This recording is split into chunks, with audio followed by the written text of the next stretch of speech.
Biglang natahimik si Chris dahil yon ang unang pagkakataon na nakita niyang magalit si Mar. Lumabas ng silid si Chris. Naupo ito sa bangkong nasa gilid ng pintuan. Magsisindi sana ng sigarilyo ang binata nang mapansin nito ang maliit na liwanag mula sa sulo. Inakala ni Chris na si Tatang Badong ang paparating kaya sinalubong niya ito. Ngunit natigilan ng binata dahil nang makalapit ito sa liwanag, napansin nito na may muka ang bolang apoy. Lumulutang ito sa hangin papalapit kay Chris. Naniga sa kinakatayuan ng binata at nang ilang metro na lang ang layo nito sa kanya, biglang may tumulak sa binata dahilan para matumba ito. Hindi ba't sinabi ko sa inyo na walang lalabas ng tahanan? Bilisan mo, tumayo ka na at pumasok sa loob. Dali-daling pumasok ang binata. Sumilip sa pintuan. Nakita nito na nakikipagbuno sa nilalang ang matanda. May hawak itong itim na tela na sinusubukang itaklob sa nilalang. Yan ang sinasabi kong panganib. Nakikita mo ba ang nilalang na yan? Ano bang nangyayari? Bakit may mga ganyan dito? Saan ang galing ang mga yan? Ang tawag sa nilalang na yan ay San Telmo. Isa lang yan sa mga elementong naninirahan sa lugar na ito. Sa nangyayari ngayon, malaki ang posibilidad na hindi lang yan ang makikita mo. Muling ibinaling ng dalawa ang atensyon kay Tatang Badong. Nagawa nitong takluban ng dalang tela ang San Telmo at dali-dali itong inilubog sa malaking tapayan na may lamang tubig. Yan ang bagay sa'yo. Magtanda ka na sana at wag nang bumalik dito. Wika ni Tatang Badong. Matapos ay pinakawala ng nilalang. Tatalbog-talbog itong umalis sa lugar na tila nagkaroon ng takot dahil sa ginawa ni Tatang Badong. Mabuti na lang at naabutan niyo si Chris. Kung hindi, baka nasunog na din ang kaluluwa niyan. Sakto lang din ang dating ko. Kung hindi, baka tostado na pati ang kaluluwa ng kaibigan mo. Eto, tulungan mo kong ilatag sa buong bakuran ng mga pangontrang ito. Hindi lang San Telmo maaaring dumating. Natulala si Chris sa matanda dahil hindi nito akalain na may taglay na kakaibang kaalaman si Tatang Badong na minsan niyang pinagtawanan at kinutya. Nang matapos ang dalawa sa paglalagay ng mga pangontra, pumasok ang mga ito sa tahanan. Kumusta ang kalagayan ni Luis? Nasa kwarto po. Sa palagay ko, maayos naman ang pakiramdam ni Luis. Maimbing po siyang... Anong pinagsasasabi mo? Wala dito si Luis, Mar! Hindi na naituloy ni Mar ang sasabihin dahil biglang sumigaw si Chris. Naloko na. Bakit hindi nyo binantayan? Ano ba kasi ginagawa nyo dito? Hindi ba sinabi ko na huwag yung lulubayan ng tingin si Luis? Pasensya na po kayo. Nakampante ako na nasa loob siya ng bahay. Bilisan nyo. Hanapin natin sa paligid si Luis. Hindi pa nakakalayo ang batang yon. Dali-daling lumabas ng tahanan ang tatlo. Nilibot ang buong bahay. Sakto namang dumating si Mang Abdul. Nakita nitong nagkakagulo ang tatlo. Mar, anong nangyayari? Bakit paikot-ikot kayo sa bahay? Mabuti naman at nandito ka na. Nakita ko itong si Chris eh. Kamunti ka ng lapay ng San Telmo. Anak ng... Anong San Telmo? Anong kabaliwan ang sinasabi mo, Tatang Badong? Maniwala ka man o hindi, tiyo. Yan ang nangyari dito. Kamunti ka ng lamunin ng buhay itong si Chris. At ngayon nawawala si Luis. Pag-uusap ng tatlo. Maya-maya ay muling sumigaw si Chris. Dali-dali nilang pinunta ng binata at nakita ng mga ito si Luis. Nakatayo sa harapan ng malaking bato. Luis! Anong ginagawa mo dyan? Halika na nga, pumasok na tayo. Delikado dito. Delikado? Anong sinasabi mo? Mabait yung mga nakatira sa bato. Ikaw pa nga nagdala ng panganib sa kanila eh. Alam mo ba, Nakapatay ka ng sanggol ng engkanto? Hayaan mo lang siya magsalita. Wag na wag kang sasagot, Chris. Wika namang Badong. Nilingon ito ni Luis at nginitian. Tama. Walang makikialam. Dahil hindi naman kayo kasali sa gulong ginawa ng taong yan. Alam kong malaki ang kasalanan ng ginawa ng binata, ngunit hindi niya kayo nakikita. Alam ni Tatang Badong na isa sa mga nilalang na napinsala ni Chris ang nasa loob ng katawan ni Luis ng mga oras na yon. Kinuha ng matanda ang pagkakataon upang kausapin ang mga ito. Oo, hindi niya kami nakikita. Hindi ba dapat mas lalo siyang magkaroon ng konsiderasyon? Hindi niya alam na hindi lang siya naninirahan sa mundong ito. Naroon na tayo, ngunit hindi naman siguro lingid sa kalaman ninyo na hindi siya lumaki sa lugar na ito, hindi ba? Hindi siya nabuhay sa mga ganitong uri ng paniniwala.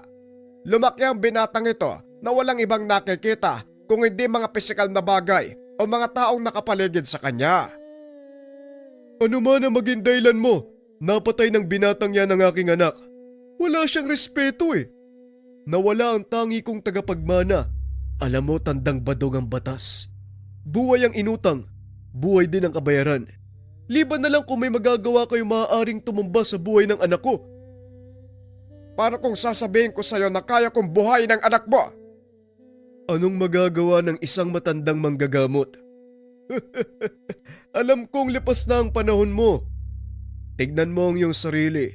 Puti na ang buhok at halos hindi na matuwid ang likod. Ngayon sabihin mo sa akin kung paano mong gagawin ang mga sinasabi mo. Maaaring tumanda na ang katawan ko, ngunit hindi ang aking espiritu. Kahit papano, may nalalabi pa namang lakas sa matandang katawan ko. Ngayon, kung makikipagkasundo ka sa akin, bubuhayin ko ang anak mo. Pero kung makikipagmatigasan ka, wala na akong magagawa kundi patawan ka ng kaparusahan. Tinatakot mo ba ako, tanda? Hindi ako sanay na magbitaw ng pananakot. Kaya magpasya ka bago pa mag-iba ang pasya ko. Hindi ako magpapasya ngayong gabi. Sa susunod na araw, unang pagdilim ng buwan, muli ako makikipag-usap sa iyo at doon ko sasabihin ang aking hatol. Matapos magsalita, biglang nawalan ng malay si Chris. Dali-dali naman itong sinalo ni Tatang Badong. Sa ngayon, ligtas ang kaibigan mo, Mar. Ngunit hindi natin alam ang gagawin ng nilalang na sumapi sa kanya. Pero nagtataka ako kung si Chris ang may kasalanan sa kanila, bakit si Luis ang sinapian ng nilalang? Parang alam ko na ang gustong mangyari ng nilalang na yan. Gusto niyang iparamdam sa akin ang sakit ng mawalan ng malas sa buhay. Wika ni Chris. Nagulat si Tatang Badong sa sinabi ni Chris. Napangiti naman si Mar dahil sa kabila ng pagiging mapanghusga at mapanglait nito, may malasakit sa mga kaibigan ng binata. Matapos makipag-usap ay lumabas si Chris upang magsigarilyo. Naiwan sina Tatang Badong at Mar sa loob ng kwarto kasama ang natutulog na si Luis. Kahit ganyan ang ugali ni Chris, mabait din naman siya at minsan ko nang napatunayan na may malasakit siya sa amin. Alam mo bang kamunti ka na ako mamatay sa Maynila, Manong? Ngunit dahil sa tulong ni Chris, nabigyan ako ng pagkakataong mabuhay uli. Naikwento na sa akin ni Abdul ang tungkol dyan.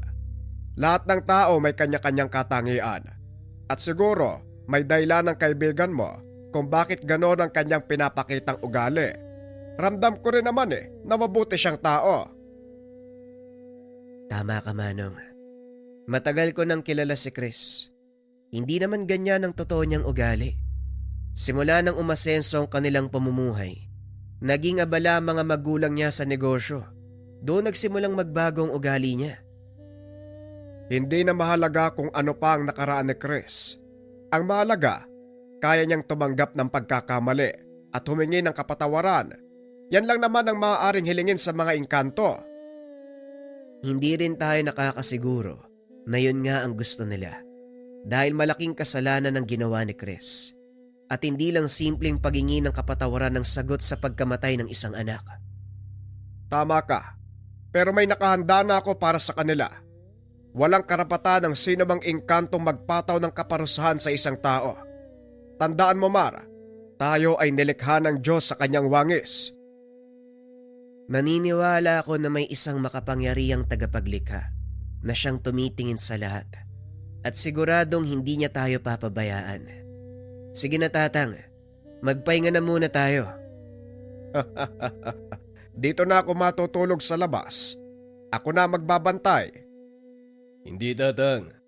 Doon ka matulog sa loob ng tahanan. Ako magbabantay. Gusto ko makita ng harapan ng mga nilalang na sinasabi nyo. Nako, Tiyo, hindi ako sigurado kung makakayanan mo. Pero kung sakali mang magpakita sila, may gawing hindi maganda. Nasa loob kami nila Tatang Badong.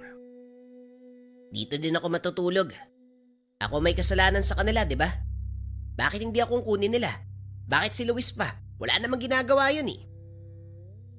Gaya ng sinabi mo kanina, gustong iparamdam ng mga engkanto ang mawala ng mahal sa buhay. Gagawin nila ang lahat para mangyari yon. Pwes, gagawin ko rin ang lahat para hindi nila makuha ang kaibigan ko. Makikipagtusa ko kung kinakailangan. Hanga din ako sa tapang mo, pero hindi itong oras. Sige na, pumasok ka ng tahanan. Mas mabuti pa rin siguraduhin mo ang kaligtasan. Itabi mo ang katapangan at may paggagamitan tayo niyan. Sigurado yun. Anong gagawin ko dito? Ayokong tumunganga lang sa sulok habang yung kaibigan ko nahihirapan dahil sa ginawa ko. Gaya ng sinabi ko, may paggagamitan niyang katapangan mo. Alam kong nag-aalala ka sa kaibigan mo, ngunit hindi tayo pwedeng magpadalos-dalos ng galaw. Lalo pat hindi tao ang kalaban natin. Madaling basahin ang utak ng mga tao, ngunit hindi ang mga engkanto. Pag-uusap ng dalawa. Nabalot ng katahimikan ng paligid hanggang sa sumapit ang madaling araw. Nagising si Mara upang sumama sa tuwing magdasal sa moske. Bago umalis ay ginising si Chris at binilinan. Chris, halis muna ako. Kasama si Tia Abdul. Ikaw na muna ang bahala kay Luis. Nariyan naman si Tatang Badong. Sige, ako nang bahala sa kanya. Mag-iingat kayo ha. Kayo din. May kape doon sa kusina kung gusto mo. Pagkalis ng kaibigan, bumangon si Chris upang magtimpla ng kape. Nakita nito na mahimbing na natutulog si Tatang Badong. Hindi maiwasan ng binatang pagmasdan ang matanda. Kung titignan ito sa panlabas na anyo, hindi mo masasabing malawak ang kaalaman pagdating sa mga elemento. Napansin din ni Chris ang mga letrang nakatato sa balat ng matanda. Hindi ito gaanong napapansin dahil sa kaitiman. Ngunit sa tuwing tatamaan ito ng liwanag, maaaninag ang mga sinaunang titik. Tumuloy sa kusina ang binata nang makita nitong kumilos ang matanda. Habang nagtitimpla ng kape, nararamdaman nitong kumilos si Tatang Badong at nang lingunin, nakaupo na ito. Naisip ni Chris na pagtimplahan rin ng kape ang matanda. Magandang umaga, Tang. Eto, magkape kayo. Salamat, Iho. Pero teka, ang aga mong nagising ah. Naabutan mo bang umalis si Abdul? Oho, ibinili ni Mar sa akin si Luis eh. Tinignan ko na din siya. Ayun, payapang natutulog. Napagod yata sa mga nangyari kagabi. Normal na mapagod ang pisikal na katawan. Pero huwag kang mag-alala. Kusa namang babalik ang lakas niya. Nga pala, Manong, wag mo sanang mamasamay ng tanong ko ha. Nakulong ka na ba dati? Nakulog? Bakit mo naman naitanong? Ikaw talagang bata ka, oo. Nakita ko po sa mga tattoo nyo sa katawan eh. Nakataas kasi yung damit nyo habang tulog kayo. Ito ba? Ano naman ang kaugnayan ng mga tattoo ko sa pagkakakulong? Lahat ba ng lumalaya may tattoo? Ganun po kasi sa amin eh. May mga kakilala po akong galing sa loob. Puno ng tattoo nung lumabas eh. Ay nako, yan ang ugaling dapat mong baguhin, iho. Hindi lahat ng taong may tattoo masama o galing sa kulungan. Ang mga tatong ito ay galing sa aking maestro. Mga orasyong pandepensa mga ito. Ha? Orasyong pang depensa? Oo, yon ang tawag sa mga dasal na nakasulat sa balat ko. Ako lang ang nakakabasa ng mga ito. At sa tagal ng panahon na nakaukit sa katawan ko mga letra, nakabisado ko na. Saan po nang galing ang mga dasal, Manong? At saka bakit kinakailangang ipatato kung kabisado nyo naman pala? Ang kasulatang pinagmula ng mga tato, maigpit ay pinagbabawal sa ibang tao. Maingat itong pinangangalagaan ng aking maestro. Wika ni Mang Badong habang tinatanggal ang kanyang pangitaas na damit. Dito na tumambad kay Chris ang napakaraming peklat na ang ilan ay halos umabot ng 1 metro ang haba, lalo na sa likod ng matanda. Saan ang galing ang mga peklat na yan? Malagim ang kwento ng mga markang ito, iho. At siguradong hindi ka maniniwala sa oras na marinig mo. Bakit hindi niyo po ako subukan? O sige, pero hindi pa rin kita pipiliting maniwala. Tignan natin, Manong. Malay mo, makumbinsi ang isang kagaya ko. Ang mga pilat na ito, nakuha ko noong kasagsagan ng pakikipaglaban namin sa mga militar. Dati akong rebelde, Chris. Maraming labanan ang pinagdaanan ko. At sa bawat labang napapagtagumpayan, isang pilat ang nagsisilbing tanda. Ibig sabihin, sa bawat taong napapatay mo, may naiiwang marka. Hindi lang isa, Chris, kung hindi isang buong baryo ng mga inosenteng tao. Ibig sabihin, naging kriminal na po kayo? Yon ang naging tawag sa akin ng mga tao at yon ang naging paraan ng pamumuhay ko noon. Pero dumating sa akin ang isang kaganapan na lubusang nakapagpabago. Sa pagpapatuloy ng kwento ni Tatang Badong, isang matanda ang nakilala nito noon na siyang naging dahilan ng tuluyang paggising mula sa nakagisnan. Nangyari ito nung minsan silang magkaroon ng inkwentro sa mga militar. Napuruhan si Tatang Badong. Kaunting pagbabalik tanaw. Nang mga panong ito namumuno sa isang pangkat ng mga rebelde si Tatang Badong. Nasa edad 50 siya nang maganap ang pangyayari na tuluyang nagpabago ng kanyang buhay. Hindi sinasadyang nakainkwentro ng kanyang grupo mga sundalo. Hindi sila nakapaganda. Kaya naman walang natira sa kanyang mga kasama. Nagawa niyang makatakas, ngunit napuruhan siya sa bandang likuran. Isang mahabang sugat gawa ng itak. Nagawang gumulong ni Tatang Badong sa bangin. Natabunan ng makapal na tuyong dahon, kaya hindi napansin ng mga militar. Nang umalis na ang mga ito, isang matanda ang kumuha sa kanya at dinala sa kuweba. Ginamot ang lahat ng mga sugat. Alam ni Tatang Badong na mamamatay na siya ng mga oras na yun. Ngunit sa hindi malamang dahilan, mabilis na gumaling ang sugat ni Tatang Badong hanggang sa tuluyan nitong nanumbalik sa dating kalusugan. Hindi na rin alam ng matanda kung nasaan ang tumulong sa kanya dahil wala na ito nang magising siya. Kaso nga lang may iniwan na mga kasulatan. At ang mas ikinagulat ni Tatang Badong, nang lumabas siya sa yungib, nakita nito ang mga tatong nakaukit mula sa kanyang braso hanggang sa buong katawan. Sa paglipas ng panahon, napagtanto ni Tatang Badong kung para saan ang mga tattoo at ang mga kasulatang iniwan ng matanda. Tinahak nito ang daan ng isang albularyo hanggang sa makilala ito sa kanilang bayan. Nabura sa isipan ng mga tao ang masamang nakaraan ni Tatang Badong. Kinagiliwan nito hindi lang sa kanilang bayan, kundi maging sa mga karatig lugar. Balik tayo sa kwento. Yon ang naging kasaysayan ko, iho. Ngayon nasa iyo kung maniniwala ka o hindi. Wika ni Tatang Badong. Lingid sa kalaman ng mga ito na nasa likod pala nila si Luis. May hawak na pamalo. Biglang hinampas ng binata ang matanda, dahilan para mawalan ito ng malay. Anong ginagawa mo, Luis? Siya lang naman ang hadlang sa lahat ng gusto ko mangyari. At ngayong wala na siya, makukuha na kita at itong kaibigan mo. Ako lang ang may kasalanan sa'yo, kaya pakawalan mo si Luis. Ako ang harapin mo. Pare-pareho kayong mga tao. Ang nararapat sa inyo mawala eh. Unahin ko na ang matandang to dahil siya ang palaging hadlang sa lahat ng ginagawa namin. Akmang hahatawin na ni Luis ang walang malay na matanda nang bigla itong suntukin ni Chris sa sikmura. Matapos ay tinulak niya ito palayo sa matanda.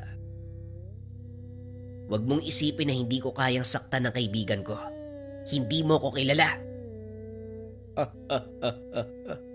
Sige, tuloy mo lang. Hindi naman ako mabubugbog kung hindi ang katawan ng taong to. Muling sinugod ng binata si Luis. At sa pagkakataong iyon, itinulak niya ito palabas ng bakuran. Matapos ay bumalik ang binata sa loob. Sinubukang pumasok ni Luis, ngunit hindi ito makalusot sa ginawang harang ng matanda. Huwag mong mamaliitin ang kakayahan ko. Pangkaraniwang tao lang ako, pero marunong akong gumamit ng utak. Pinapahanga mo ko. Pero kahangalan ang iniisip mo, binata. Tignan natin kung ano mangyayari. Yan ang gusto kong sabihin sa'yo. Matapos makipag-usap, hinayaan nito ang kaibigan sa labas ng bakuran. Papasikat pa lang ang araw ng mga sandaling iyon. Dali-daling ginising ni Chris ang matanda. At nang magkamalay ito, nakita ni Tatang Badong si Luis sa labas ng bakod. Anong ginagawa ng kaibigan mo sa labas ng bakod? At saka anong nangyari? Bakit ang sakit ng batok ko? Bumalik po ang inkantong sumapi kay Luis. Kasalukuyan siyang nasa loob ng katawan ng kaibigan ko. Eh bakit nasa labas ng bakuran ng kaibigan mo? Napansin ko po nung unang beses natin siyang nakaengkwentro. Lumalabas ang nilalang sa katawan ng kaibigan ko tuwing papasikat ang araw. At sa palagay ko, nasa loob ng bakod na ginawa niyo ang kanyang tahanan. Kaya naman itinulak ko siya palabas para hindi makabalik sa sariling tirahan. Mahusay ha? Hindi ko akalaing matalino ka pala. Tama ang ginawa mo. Mas madali nating matatalo ang kalaban sa oras na lumabas siya sa katawan ng kaibigan mo. Dahan-dahang tumayo ang matanda at nag-usal ng mga dasal sa kanyang palad. Idinampi nito ang kamay sa ulo ni Chris. Muling nagbanggit ng mga orasyon. Biglang naramdaman ng binata ang mainit na enerhiyang bumalot sa kanyang katawan.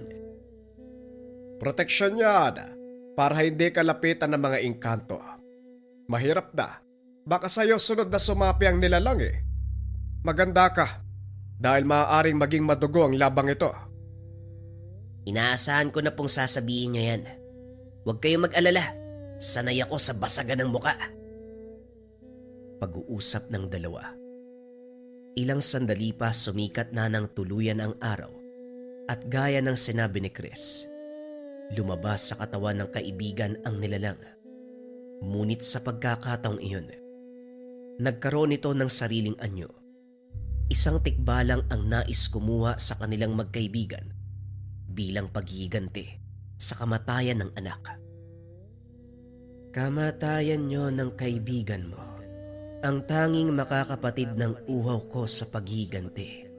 Kaya hindi ko napapalampasin ang pagkakataong ito. Ikaw, Badong, alam mo ang batas ng kalikasan. Buhay para sa buhay. Oo, alam ko ang batas. Kaya nga nandito ko para pigilan ka, tikbalang. Wala kang karapatang magpataw ng parusa sa mga tao. Hindi sila saklaw ng batas sa sinasabi mo. Sandali lang, Tatang. Hayaan mo ako makipag-usap sa tikbalang. Makikipag-usap Ka sa akin. Wala nang silbi ang mga salita. Alam kong nabubulagan ka lang sa galit. Kung ako nasa katayuan mo, magagalit din ako ng gusto eh. Pero ang idamay ang kaibigan ko sa kasalanang hindi niya ginawa, ibang usapan na yun. Pare-pareho lang kayong mga tao. Dapat lang sa inyo ang mamatay. Lahat kayo ay salot sa mundo. Sinisira niyo ang kalikasan para lang makapagpatayo ng mga syudad. Dinudumihan niyo ang hangin upang maglikha ng bagay na magpapasaya sa inyo. Dahil sa mga walang kwentang ideolohiya, nasisira ang balanse ng mundo. Hindi lang kayo ang apektado, kundi maging kaming mga engkanto. At ang usaping ito, hindi lang tungkol sa pagkamatay ng anak ko, kundi para sa kapakanan naming mga elemento na naninirahan sa mundo.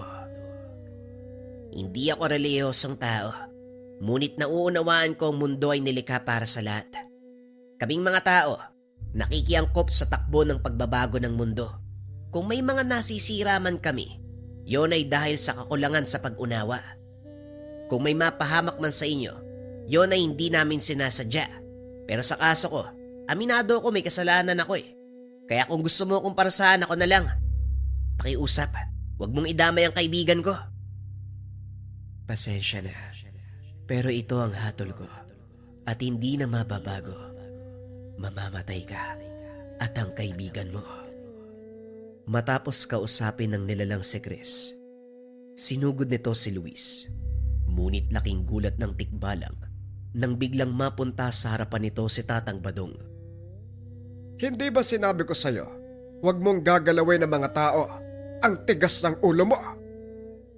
Huwag kang makialam, tanda. Hindi mo problema to. Hindi ko problema.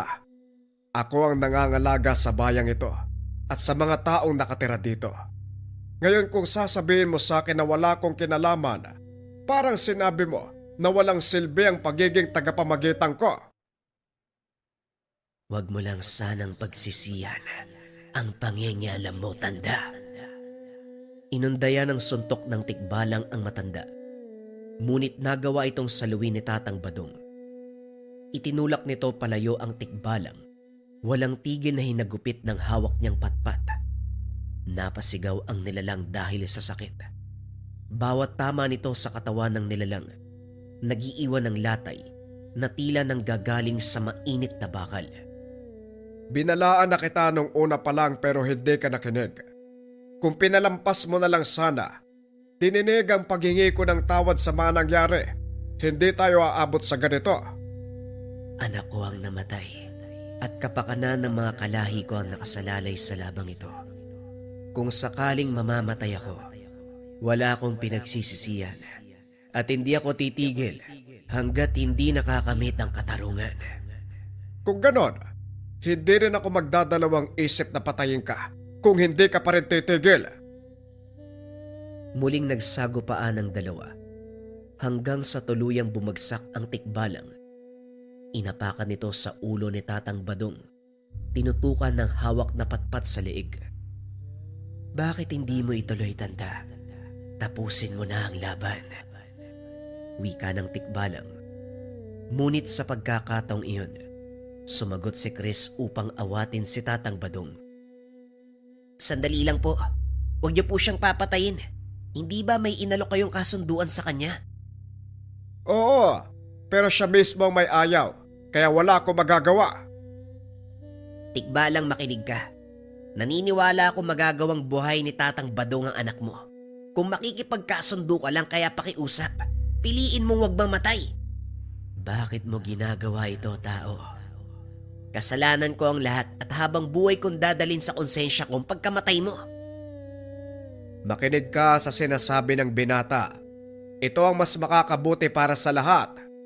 Handa kong tumalima sa kasunduan kung mangangako kang titigil sa panggagambala. Napaisip ang tikbalang sa mga sinabi ng matanda. Hanggang sa pumayag ito. Binuhay ni Tatang Badong ang kanyang anak gamit ang kakaibang kakayahan. Matapos ang kaganapan ay nagpasalamat ang tikbalang. Kasabay nito ang pangako. Lilisanin nila ang lugar at hindi na muling manggagambala. Nagsilbing aral para kay Chris ang kaganapang iyon hanggang sa umuwi ito ng Maynila. Sa paglipas sa mga taon, unti-unting nagbago ang ugali ni Chris. Maging ang pakikitungo nito sa mga katrabaho at ibang tao. Bagay na ikinatuwa ng mga magulang, lalo na ng mga kaibigan. Hindi nila inasahan na magbabago pa ang binata, ngunit nangyari ang imposible. Ito ay dahil sa karanasan nila sa lugar ni Mar, nang minsan nilang makasalamuha ang isang ermitanyo na bantay ng kabundukan.